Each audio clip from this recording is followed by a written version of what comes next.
नमस्कार मंडळी, welcome back to my YouTube channel. सध्या आपण ऐकतोय नारायण धारप लिखित भयकथा संग्रह तळघर.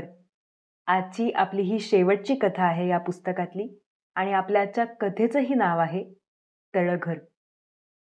लहानपणी आपण जेव्हा गावाला जात असू किंवा मोठमोठे वाडे असत तेव्हा त्या वाड्यांमध्ये नेहमी एक तळघर, माझघर असं काहीतरी असायचं जे विलक्षण भीतीदायक वाटायचं, ज्याच्याबद्दल अनेक कल्पना, अनेक गोष्टी आपल्याला सांगितल्या जायच्या.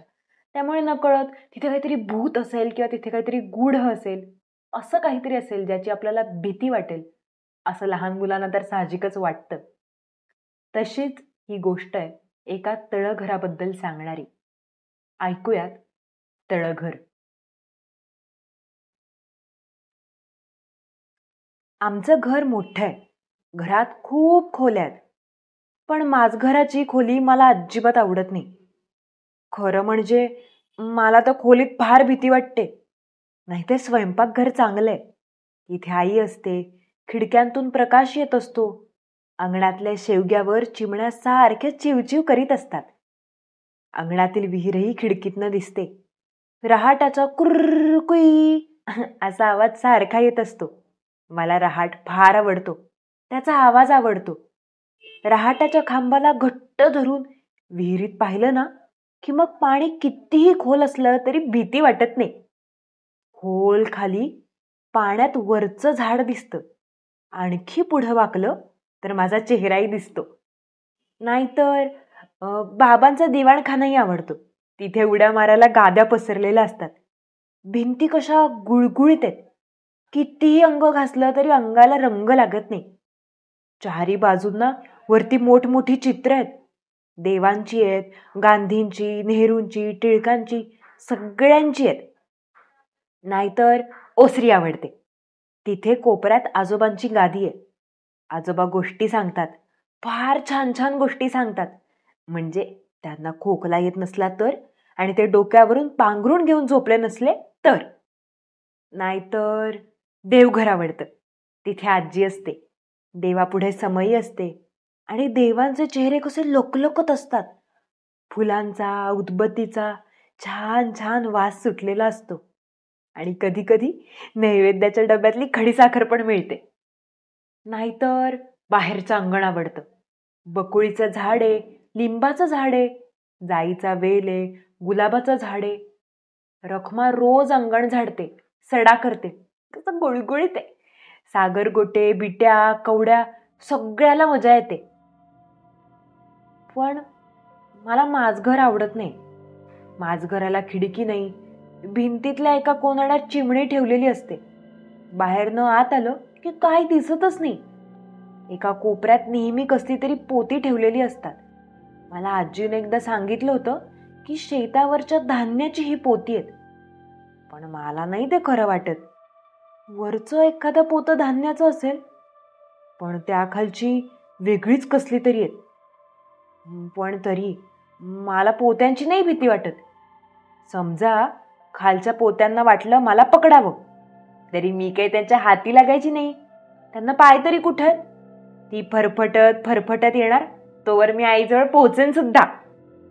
आणि मोठी माणसं बघितली की ही पोती जागच्या जागी पडून राहतात, एखाद्या खरोखरच्या पोत्यांसारखी. पण तरी मी माझघरात कधी थांबत नाही. इकडून तिकडे जायचं झालं तर पळत जाते, अगदी दिव्याजवळून. खोलीत पाय टाकला की भिंतीवर सावली येते. दिव्याजवळ जायला लागावं की मोठी मोठी व्हायला लागते. आणि ती सावली माझ्यापेक्षा किती जोरानं पडते, आधीच दार काढते. एखाद्या वेळी तर मला वाटतं ती मला दारातनं जाऊच द्यायची नाही आणि मग मी माझघरातच अडकीन. मग मात्र माझी काही धडगत नाही. कारण माझघरात एक तळघर आहे आणि त्या तळघराचीच मला खरी, अगदी खरी भीती वाटते. त्या तळघरात काय हे मात्र मी कोणालाच विचारत नाही. कारण मला माहितीये सगळे मला खोटं काहीतरी सांगतील. आणि खरं म्हणजे विचारायची जरूरच नाही. कारण मला माहितीये त्या तळघरात एक काळा बुवा राहतो. कोळशासारखा काळा कुट्ट. खरं म्हणजे मला हे कितीतरी दिवसांपासून माहितीये. कितीतरी दिवसांपूर्वीचं मला आठवतं. आमच्या रखमाचं एक बाळ होतं, लहानसं आणि किती छान, किती खुदकन हसायचं. रखमा कामाला येताना त्याला बरोबर आणायची आणि स्वयंपाकघरामागच्या ओसरीवर दुपट्यावर ठेवायची. तिथं सकाळची उन्हं येतात आणि सकाळच्या थंडीत मीही तिथं बसते. उन्हात बाळ कसं खुदुखुदू हसत असायचा. मी त्याच्याशी कितीतरी वेळ खेळत बसायची. वाटायचं गालाला हात लावून पाहावा, पण आजीची सारखी नजर असायची. त्याला हात लावू नको ग पोरी, अंग धुतलास ना आता, ती ओरडायची. बाळ उन्हात खेळायचा, कवळशाकडे पाहून असं करायचा. सारखा हातपाय हलवत असायचा, दमायचं म्हणून नाही. रखमाजवळून गेली की असं करायचा. आता झालं हा राजा, असं म्हणत ती तासच्या तास काम करीत असायची, पण बाळ कधी रडायचा नाही. तर मग आजीचा कसला तरी नेमका नवस का काहीतरी निघाला. ओसरीवर रांगोळी काढली, पाट मांडले, चौरंग मांडले आणि आमचे दीक्षित भटजी आणखी 2 जण सकाळचंच काहीतरी म्हणायला बसले. रखमाच्या बाळाला तिथं जागाच नव्हती आणि आई मग रखमाला हळूच म्हणाली, रखमे, माझ घरातल्या कोपऱ्यात निजव ग त्याला आजच्या दिवस. मी हे ऐकलं आणि मला त्याच वेळी भीती वाटली. आईचा हात ओढत ओढत मी म्हणाले, आई, त्याला माझ घरात नको निजवूस, त्याला बाहेरच्या पडवीवर झोपू दे की ग. पण माझं कोणी ऐकलं नाही. बाहेर म्हणे माणसं बसणार होती, दिवाणखान्यात तर शक्यच नाही. आणि मी नको नको म्हणत होते तरी रखमानं बाळाला कोपऱ्यात झोपवलंच. आमच्या घराच्या भिंती जाड जाड आहेत, दारं अगदी लहान आहेत. या खोलीतला आवाज शेजारच्या खोलीत ऐकू येत नाही. माझ घराला तर 2च दार आहेत. सकाळी संध्याकाळी उन्हं तिरपी पडली तर एखाद्या वेळी आत प्रकाश येतो, नाहीतर अंधार, काळा किट्ट.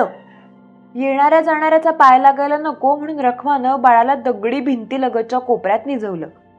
वरती कोनाड्यात चिमणी लावली होती, पण बाळ सावलीतच होता.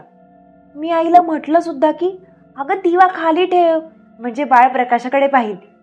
पण आईनं तेही ऐकलं नाही. तिला भीती वाटली असेल मीच दिव्याशी खेळेन म्हणून. मी काय आता लहान आहे का? रखमा कामाला निघून गेली. बाकी सारी आपापल्या कामात होती. मीच तेवढी घरात मोकळी हिंडत होते. माझ घरातून माझ्या 10 तरी चक्रा झाल्या असतील. बाळ बहुतेक दाराकडे पाहत असावा, कारण त्याचा सारखा हू हू असा आवाज येत होता. अंधारातही तो हातपाय हलवीत असेल, कारण तोंडाचा आवाजही येत होता. मला सारखं वाटत होतं त्याच्याजवळ बसावं, पण खरं सांगू का, त्या खोलीची मला वाटत होती भीती. मी बाळाजवळ जाऊन आले, एकदा नाही, चांगली 3-4दा. पण दिव्याजवळ जायला लागलं की मागे भिंतीवरची सावली मोठमोठी व्हायची. बाळापेक्षा माझं सावलीकडेच जास्त लक्ष होतं. मध्येच केव्हा तरी बाळाला झोप लागली, कारण 2दा जवळ गेले तर तो अगदी शांत पडला होता. मग कशाला तिथे बसायचं? मी बाहेर ओसरीवर आले आणि आमचे दीक्षित भटजी आणि ते दुसरे भटजी तेव्हाचं काहीतरी मोठमोठ्यानं म्हणत होते, ते ऐकत राहिले. मध्येच आईचा काहीतरी निरोप घेऊन मी विहिरीवर रखमाकडे गेले. मी परत निघाले तशी ती म्हणाली, ताईबाई, बाळाकडे जरा बघा, रडत असला तर मला सांगा. आणि मी न राहून म्हटलं, रखमा, तिथं कशाला ग झोपवलंस त्याला? माझ घर नाही चांगलं. रखमाने हातातला पिळा खाली टाकला. तसेच ओले हात माझ्या गालावर फिरून ती म्हणाली, माझी गुणाची आहे हो ताई, किती काळजी करते लेकराची. ताईबाई, घरात देवाधर्माचं चाललंय ना, मग कशाची भीती बाळाला? मला तिचं बोलणं कळलं नाही, पण मनातली भीतीही गेली नाही. आईला रखमाचा निरोप सांगून मी माझ घरात आले. बाळ अजून झोपला होता, पण मला काही राहावे ना. आई रागावेल हे माहीत असून सुद्धा मी पाय वर करून कोनाड्यातली चिमणी काढली आणि चिमणीच्या प्रकाशात पाहिलं. मला आधी वाटलं बाळाच्या तोंडावर कसली तरी सावली पडली, कारण गळ्यावरचा भाग काळाच दिसत होता. पण मग त्यातूनही त्याचे डोळे लुकलुक करत होते. पण 2च डोळे नाहीत, 2, 3, 4. पुढचं मला आठवत नाही. मला जाग आली तेव्हा मी बाबांच्या मांडीवर डोकं ठेवून झोपलेली होती. कशानं तरी पोरगी घाबरली. बाबा कोणाला तरी सांगत होते, बर तर बरं दिवा विजला बाई, नाहीतर आज केवढं अरिष्ट आलं असतं. आई म्हणत होती, पण बाळाचं काय झालं? त्याच्याकडे कुणीच पाहिलं नव्हतं का? आणि मग मला परत ती 5, 6, 7 डोळ्यांची काळी सावली आठवली आणि परत मी मोठ्याने ओरडले. आई म्हणते की मी खूप दिवस आजारी होते, शिवाय मधून मधून अशी ओरडत उठायची. पण माझ्या प्रश्नाला कोणी उत्तरच देत नसे. रखमा दिसली असती तर मी तिलाच विचारलं असतं. पण रखमा ही कितीतरी दिवस कामाला येत नव्हती. आणि मग आजीनेच मला सांगितलं की रखमाचं बाळ खूप आजारी आहे आणि तिला कामावर येता यायचं नाही. पण आजीनेही बाळाला कसला आजार झालाय या प्रश्नाला उत्तर दिलंच नाही. या गोष्टीला आता खूप दिवस झालेत. मी शाळेत जायला लागले, रखमाही कामाला यायला लागली. पण तिचा मुलगा मात्र तिच्याबरोबर ती कधीही आणत नाही. तो खूप मोठ्या आजारातनं उठला, सरकारी दवाखान्यात होता. बाबांच्या डॉक्टर चांगले ओळखीचे आहेत. त्यांनी खूप किमतीची औषधं दिली. रखमाची मोठी मुलगी पण माझ्याच शाळेत होती. ती तर सांगते की तिच्या भावाला डॉक्टरांनी रक्त पण दिलं म्हणून. त्याच्या कॉट शेजारी खूप मोठी बाटली उलटी टांगून ठेवली होती आणि थेंब थेंब रक्त खाली येत होतं. म्हणून मी म्हणते की आमचं माझघर तेवढं चांगलं नाही. अजूनही मला एखाद्या वेळी रात्री ते स्वप्न पडतं आणि बाळ दिसतो. पण मी एकदाच आजीला सांगितलं होतं आणि ती माझ्यावर इतकी रागावली होती. तेव्हापासूनच मी ठरवलंय की आता कोणाला काही सांगायचं नाही. मात्र एकटीनं माझघरात पण कधी जायचं नाही. निदान अंधाऱ्या वेळी तरी नाहीच नाही. तसं पाहिलं तर आमच्या घरी कधी रागवी नसते. कोणी कोणावर रागवत नाही, ओरडत पण नाही. संध्याकाळी स्वयंपाकघरात आम्ही सगळे जमतो. बाबाही येतात, आजी असते, आजोबाही असतात. आजी म्हणजे माझ्या आईची आई आणि आजोबा म्हणजे बाबांचे वडील आहेत. बाबा ऑफिसमधल्या गमती सांगत, आजोबा त्यांच्या नोकरीतल्या जंगलातल्या आठवणी सांगत. आईचा स्वयंपाक चालू असतोच. मला कधी घर सोडून जावंसं वाटत नाही. त्या सकाळी पोस्टमननं बाबांना कसलं तरी पत्र आणून दिलं आणि वाचता वाचताच बाबा खूप रागवले. पत्र हातात घेऊन पाय आपटीत आपटीत स्वयंपाकघरात गेले. आईला आणि आजीला खूप बोलले असले पाहिजेत, कारण दुपारी आई नेहमीसारखी माझ्याशी बोलत नव्हती आणि आजीच्या डोळ्यांना सारखं पाणी येत होतं. मी आईला आणि आजीला खूप विचारून पाहिलं की काय झालं ग, पण त्या तुला कळायचं नाही बाळ, या पलीकडे त्या दोघी मला काही सांगेनातच. काय कळायचं नाही हे ते सांगितल्याशिवाय कसं समजेल? पण मोठ्यांचं असंच आहे. रात्री बाबा स्वयंपाकघरात आलेच नाहीत. मला वाटतं त्या रात्री आई सुद्धा काही जेवली नाही. आजी तर देवापुढेच बसून राहिली होती. मी आधी खूप भुकेने पानावर बसले, पण मलाही काही जेवण नको असं वाटायला लागलं. कोणी बोलायला जमत नाही असं पाहिलं, मी आपली जाऊन निजले. पण झोप येईनाच. सारखं वाटत होतं की आज घरात काय झालं, मोठी माणसं अशी का करतायत. आईचा चेहरा आठवायचा, मला आतनं अगदी दुखावल्यासारखं वाटायचं. आणि मग राहावलंच नाही, डोळ्यातनं सारखं पाणी यायला लागलं. पण कोणी पाहिलं असतं तर मला वेडी पोरकट असं म्हटलं असतं. म्हणून तशीच पांघरून डोक्यावरून घेऊन निजून राहिले. बाहेरच्या खोलीत आई बाबा काहीतरी बोलत होते. त्यांचा बारीक आवाज येत होता. रात्रीचं पुढचं मी कुणालाही सांगितलेलं नाही. मला वाटतं की रात्री मलाच स्वप्न पडलं असावं. जागेपणी तसं करायची छातीच व्हायची नाही. स्वप्नात मला दिसलं की मी माझघराच्या दारात उभी आहे. सगळी झोपली होती, कारण सगळीकडे अगदी सामसूम होती. इतकी की बाहेर पडवीवर मोठं घड्याळ आहे, त्याची टकटक सुद्धा मला ऐकू येत होती. माझ्या स्वप्नात सुद्धा ते उंच मोठं काळं घड्याळ आलं होतं. तर मग मी माझघराच्या दारापाशी उभी होते. मी आत पाहत होते.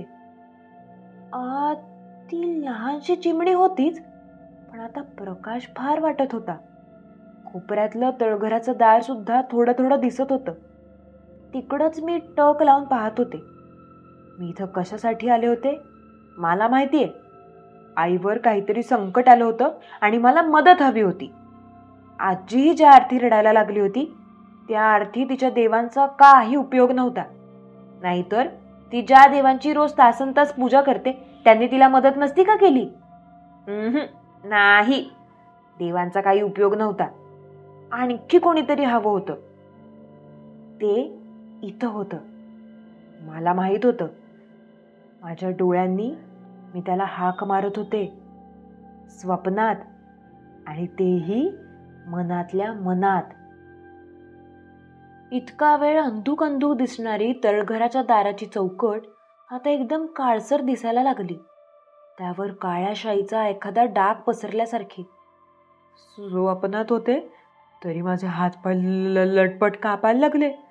पण मला हलताच येईना, निरोप दिल्याशिवाय जाताच येईना. कोळशाच्या खरीचा एखादा ढीग रचावा तसं तळघराच्या दारावर काहीतरी बसलं होतं. आणि आता त्यात ते डोळे चमकायला लागले. 1 2 3 4 5 6 7. माझ्या परकरावरच्या जिगासारखे चमचम करणारे. आईवर आणि आजीवर बाबा रागवलेत. त्यांना रागवायला काय कारण असेल तर ते नाहीसं करा. मी मोठ्याने ओरडले आणि पळत पळत अंथरुणावर जाऊन निजले. डोक्यावरून रजाई घेतली तरी सगळ्या अंगाला थंडी वाजत होती. दात एकमेकांवर आपटत होते. मी डोळे अगदी घट्ट मिटून घेतले. असं माझं स्वप्न होतं. मला सकाळी खूप ताप आला. आईनी बाबा त्यांचं भांडण विसरले आणि माझ्या उशाशी आळीपाळीनं बसून राहिले. ताप 2-3 दिवसांनी गेला, पण गादीवरून उठायचं नाही असं डॉक्टरांनी सांगितलं होतं. बाबा परत ऑफिसला जायला लागले आणि दुपारची आई एकटीच माझ्याजवळ बसायला लागली. माझ्या लक्षात त्या पत्राचं होतंच. शेवटी मला राहवलं नाही. मी आईला विचारलंच, आई, बाबामध्ये का रागवले होते ग तुझ्यावर? माझ्यावर? छे ग, ती हसून म्हणाली. ते माझ्यावर कधी रागवतात का? तुझ्यावर नसतील रागवले, पण तुला एकदा खूप काहीतरी बोलत होते ना, एक कसलं तरी पत्र आल्यावर. आपण अशात लक्ष नाही घालू बाळ, ती म्हणाली. मला सांगितलं नाही तर मी तुझ्याशी बोलणारच नाही, मी म्हणाले. तिला वाटलं माझा राग काय संध्याकाळपर्यंत जाईल. पण मी खरोखरच सारा दिवस तिच्याशी बोललेच नाही. आणि मग दुसऱ्या दिवशी तिनं सांगितलं, माझा एक लांबचा मामा आमच्याकडे येणार होता. मी सारखं सारखं विचारलं तेव्हाच तिनं पुढचं सांगितलं. हा मामा फार वाईट होता ग. त्याच्या पायी मागे बाबांना हजारो रुपये खर्च करावे लागले होते. बाबांनी त्याला घरातून हाकलून दिलं होतं. आता तो अगदी भिकारी झाला होता आणि परत येतो म्हणत होता. मग काय झालं? ती गप्प बसली तशी मी विचारलं. आता नाही यायचा तो आपल्या घरी बाळ. तो देवाघरी गेला. म्हणजे मेला? हो, पण असं बोलू नये लहान मुलांनी. का? त्याला काय झालं? तुला काय करायचं ग चांभार चौकशा? ती रागवून म्हणाली. मला करायच्यात, जा सांग ना कसा, काय झालं? तू की नाही इतकी हटवादी आहेस बघ. असू दे, सांग काय झालं त्याला? त्याला रस्त्यावर अपघात झाला. गाडीचा? मोटारची टक्कर झाली? नाही बाळ, तो पायीच येत होता. त्याच्याजवळ भाड्याला पैसे नव्हते वाटतं. आणि वाटेत कुणीतरी त्याच्यावर हल्ला केला. एखादं रानटी जनावर असावं असं पोलीस म्हणतात. केव्हा झालं हे? तुझी की नाही कम्माल आहे हो पोरी. मला ताप आला त्या रात्री झालं का? हा सांग ना. हा हो बाई हो. आणि आता मी एक शब्दही बोलणार नाही. याच्यावर तू रागव नाहीतर काही कर. एक चकार शब्दही नाही. कळलं का? ती उठणार तोच तिचा पदर धरून मी विचारलं, आई एकच सांग, हा वाईट मामा येत नाही असं पाहिल्यावर बाबांना आणि तुला बरं वाटलं की नाही? आईचे डोळे एकदम पाण्यानं भरले. मी काय सांगू बाळ, तो आता कसाही असला तरी लहानपणी आम्ही बरोबर खेळलो होतो, एकमेकांची थट्टा मस्करी केली होती. यांनाही मामानं खूप त्रास दिला म्हणून ते रागावले होते. आता मी त्यांच्या घरची झाले, दोघही माझीच माणसं. मी काय सांगू, मलाही एकदम वाईट वाटलं आणि खूप रडायला आलं. आई तशीच खाली बसली आणि मला थोपटायला लागली, पण माझं रडू कितीतरी वेळ थांबतच नव्हतं. सारखं माझं स्वप्न मला आठवत होतं. मी हा मामा काळा की गोरा हे पाहिलंही नव्हतं, पण मला सारखं दिसायचं की हा रस्त्याच्या कडेकडेनं चाललाय आणि शेजारच्या झाडातनं एकदम काहीतरी काळं काळं त्याच्या अंगावर उडी मारतं. माणसावर एकदम काळी सावली पडल्यासारखी दिसते. रखमाच्या बाळावर अशीच सावली पडली होती आणि बघता बघता ते आपल्या 6, 7, 8 डोळ्यांनी इकडे तिकडे पाहत राहिलं असतं. मी ओरडले म्हणून रखमाचा बाळ वाचला. इथं रात्री एका बाजूच्या वाटेवर कोण येणार होतं ओरडायला? आईनं मला हे सांगितलं आणि मला पुन्हा ताप भरला. रात्रीची वेडीवाकडी स्वप्न पडायला लागली. झोपेतनं किंचाळत मी उठायला लागले. काही केल्या डोळ्यासमोरचं ते चित्र काही पुसलंच जाईना. रात्र, आडरस्ता, काठी टेकीत चालणारा माणूस आणि मग ती सावली. डॉक्टरांची खूप औषधं झाली, पण माझा ताप काहीच जाईना. माझ्या मावशीला तापाचं समजलं आणि ती, नाना आणि मुलं आमच्या घरी आली. नाना ही मुंबईत डॉक्टरच होते, पण कसले तरी वेगळेच डॉक्टर होते. आमच्या गावातल्या डॉक्टरासारखी औषधं आणि इंजेक्शन ते देत नसत. ती सारी रात्रीची येऊन उतरली आणि माझ्या भोवती जमली. मावशी माझी फार आवडतीये. ती छान गोष्टी सांगते, छान गाणी म्हणते, छान चित्र काढते, छान कपडे शिवते. मला ती खरंच फार फार आवडते. तिने माझं डोकं मांडीवर घेतलं, मी मला आवडणारं गाणं म्हटलं. मला पाहता पाहता झोप लागली. मावशीचं आणि नानांचं स्वप्न पडत होतं आणि मध्येच ती काळी सावली आली. किंचाळत ओरडत मी उठले. सारी घाईघाईनं खोलीत आली आणि मग नानांनी माझी तपासणी केली. त्यांचा आवाज कसा खोल होता, पेटीच्या अगदी पांढऱ्या पट्टीसारखा. खोलीत अगदी घुमल्यासारखा वाटे. मी त्यांना माझं स्वप्न सांगितलं. ते आणि बाबा इंग्रजीत बराच वेळ काहीतरी बोलत होते आणि मग नानांनी आईला बाहेर बोलावून नेलं. शेवटी नाना खोलीत आले. ते मला स्वप्नाचं परत विचारायला लागले. सगळ्यांना बाहेर जायला सांगा नाना, मग मी तुम्हाला सांगते. मी म्हणाले, कारण इतरांसमोर मला बोलताच येईना. आणि मग मी नानांना सगळं सांगितलं, अगदी पहिल्यापासूनचं. रखमाचा बाळ आणि पत्र आणि माझं स्वप्न आणि सगळं काही. मग त्यांनी मला खिशातली एक लाल गोळी दिली.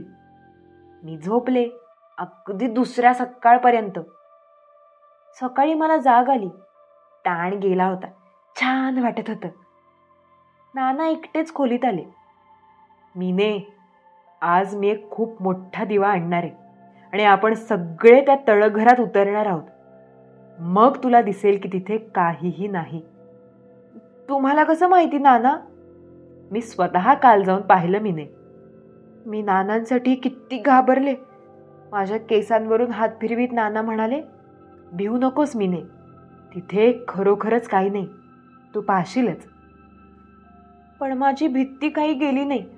10-10:30 हरबा मारवाड्याकडची गॅस बत्ती घेऊन आला. मला नानांनी कडेवर घेतलं आणि आम्ही सगळे माझघरात गेलो. आजवर तिथं इतका प्रकाश कधी पडला नसेल. मला ती खोली ओळखूच येईना. बाबांनी तळघराचं दार उघडलं. हरबानं शिडी खाली सोडली. नाना नको, नाना खरंच नको, मी सारखी म्हणत होते. तरीही नानांनी काही ऐकलं नाही. मला कडेवर घेऊनच ते शिडीवरून खाली उतरले. मी डोळे घट्ट मिटून घेतले होते. राम राम राम असं म्हणत होते. आम्ही खाली पोहोचलो. कसला तरी घाणेरडा वास नाकात शिरत होता. मीने, अगं डोळे उघडून पहा ना, इथं काहीच नाही. नाना म्हणाले. मी भीत भीत डोळे किलकिले करून पाहिलो. चारी बाजूंना दगडाच्या भिंती होत्या. त्यांना कपाटे नव्हती, कोनाडे नव्हते, काही नव्हतं. खोली लहानच होती आणि अगदी रिकामी होती. सगळीकडे झगझगीत प्रकाश पडला होता. काही असतं तर दिसलं नसतं का?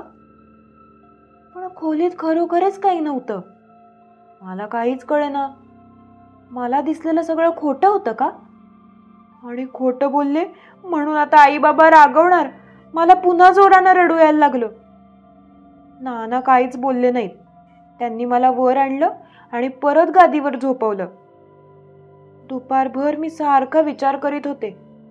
नानाने दाखवलेलं खरं असलं आणि तळघरात जर खरोखरीच काही नसलं तर मला किती बरं वाटेल. पण माझी खात्री पटत नाही. मला नानांशी एकटं एकटं बोलायला पाहिजे. ते मला रागवत नाहीत, थट्टा करीत नाहीत, गप्प बसायलाही सांगत नाहीत. मी अगदी मोठी बाई असल्यासारखं माझ्याशी बोलतात. रात्री नाना एकटेच खोलीत आले.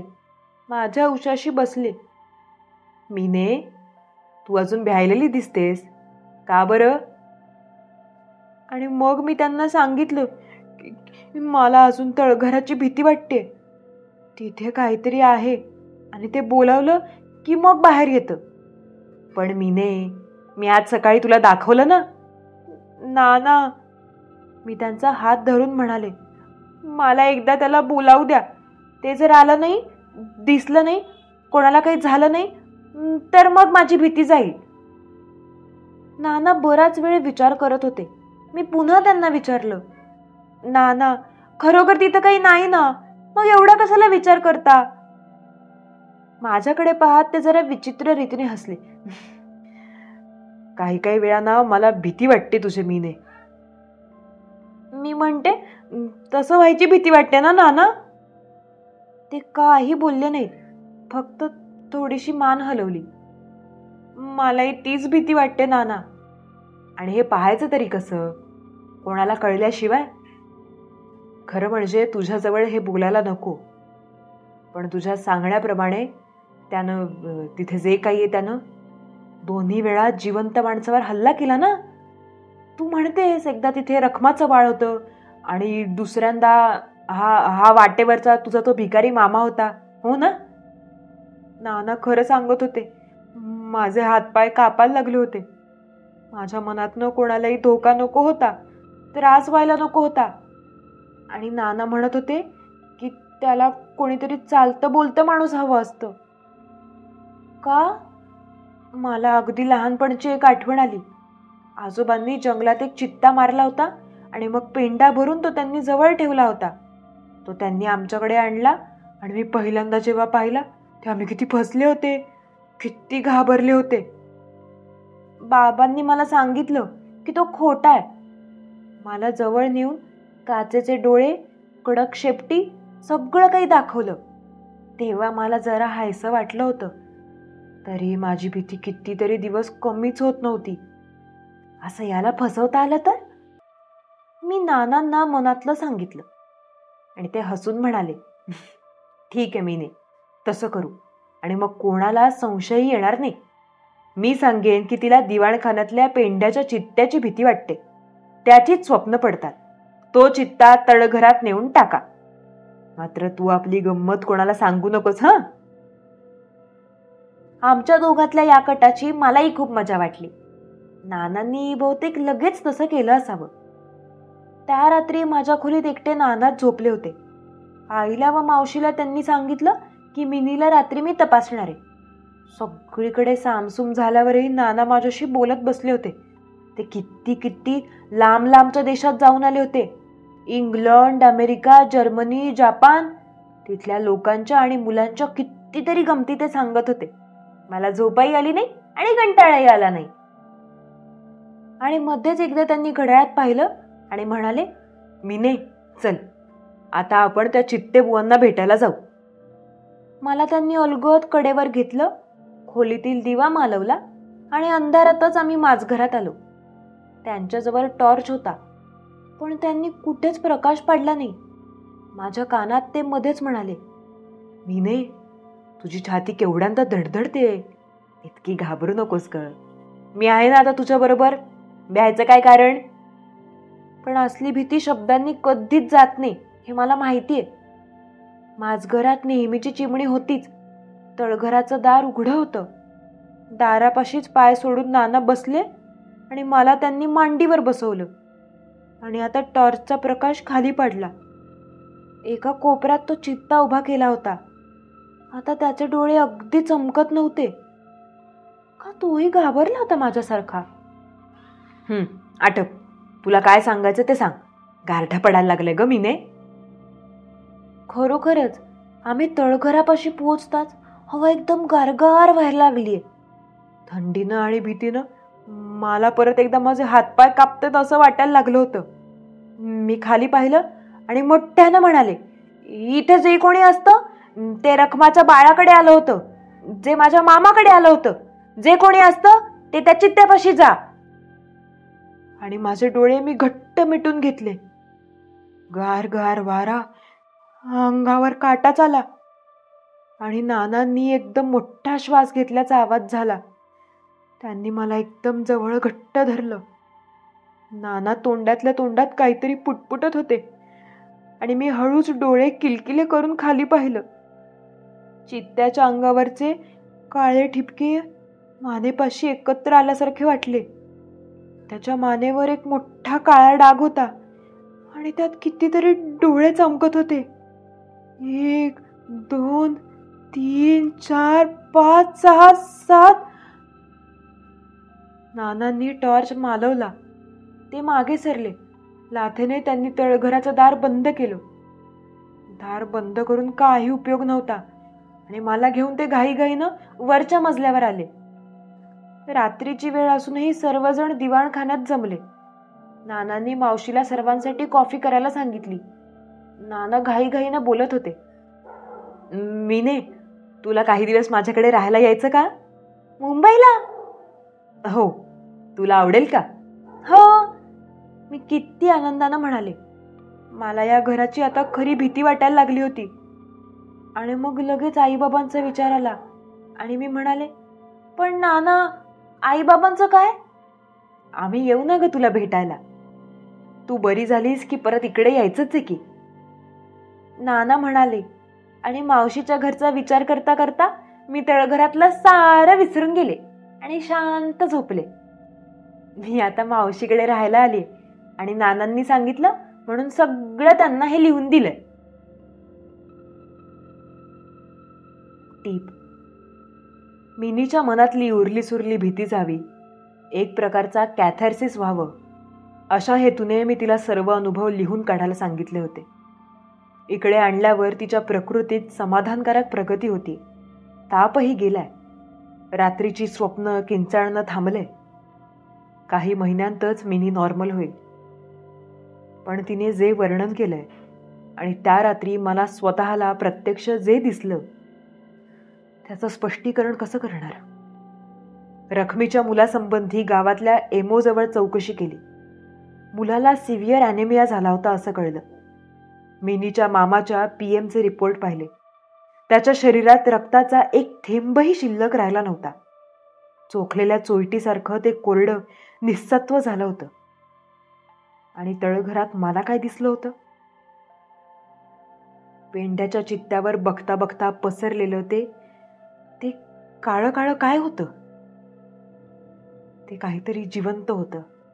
त्यात अनेक डोळे तरंगत होते आणि जरी हा नेहमीच्या अनुभवाबाहेरचा एखादा घातकी हिंस्त्र असा आविष्कार मानला तरीही छोट्या मिनीचा त्यात काय संबंध येतो? खरं म्हणजे याच गोष्टीची मला फार धास्ती वाटते.